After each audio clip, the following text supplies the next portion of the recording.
In this episode, I want to talk to you about laning and specifically what you do before the creep spawn.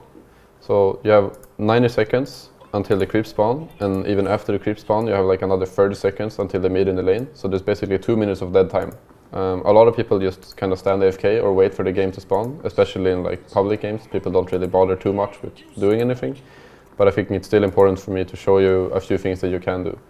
The first thing and the most important thing, I think, is the ward for yourself. If there's a ward to buy in the shop, I always recommend that you buy it. It's more useful that they're out on the map, that they're just sitting in the store like doing nothing. At some points in the game, maybe you should let your support handle this, but at least at minute 0, it's not very complicated. I think you want to understand like where you want to put the ward and why.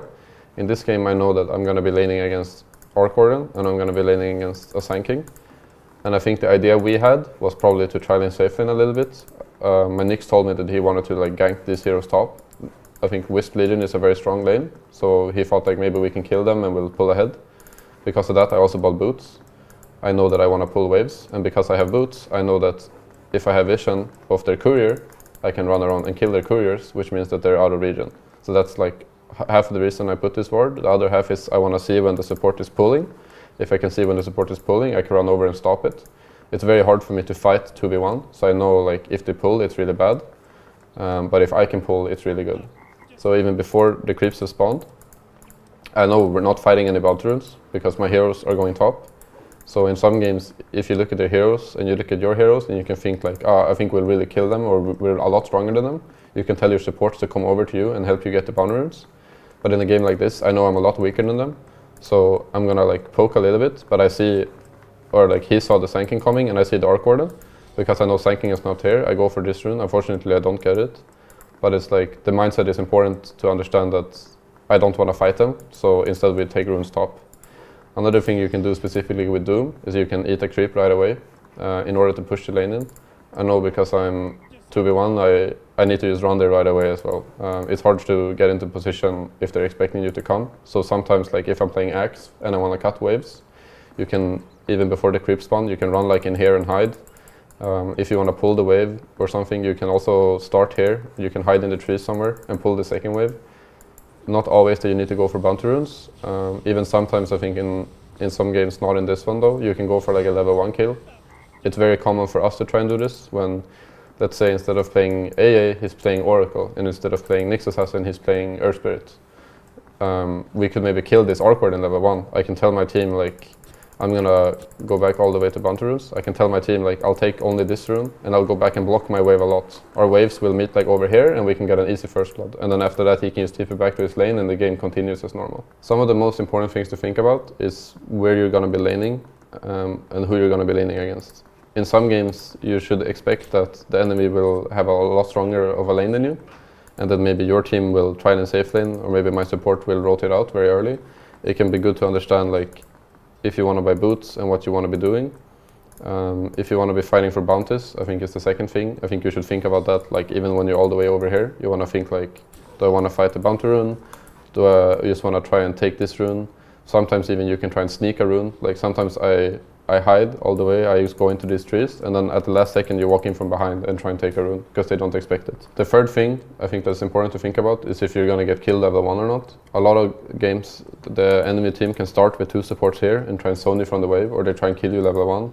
Maybe they have like an Ogre Mirana combo, they can easily stun and air you. You need to like understand that they have a lot of kill threat on you, so you need to play safe for the first creep wave and see where the enemy heroes are. If you see that they have 2 heroes showing on the top lane, great, like you're good. But if you see that maybe this Legion commander is alone, and maybe instead of Wisp we have a Mirana here, I need to be really scared because the Sand King and Mirana could kill me level 1. So instead of maybe playing aggressive and pulling waves, I'll just sit in the trees and wait for the Mirana to show, and eventually if he never shows, I know I'm being tri-laned, I'll just let my carry free farm and I'll do my best not to die. When it comes to buying wards, I suggest that if there's wards in the shop, you should always buy one. But in a lot of games, I don't think you need a ward. It's more like if nobody's buying it, you might as well. If the other 2 people in your team takes the ward and places it, the most common thing is mid ward. I think a safe lane ward is also very good for your team to see like if they're gonna gank your carry or not. I think that vision is important, especially like in games when you want to play defensive. I think if you think you're gonna get ganked, it's really good to have wards. If you know that you need to pull waves or you need to stop the enemy team from pulling, it's really good to have wards. If you're the one playing aggressive, however, it's not as important because you're going to have information on the enemy, or rather you don't really care too much about what the enemy is doing. You know that you're the one who want to play aggressive.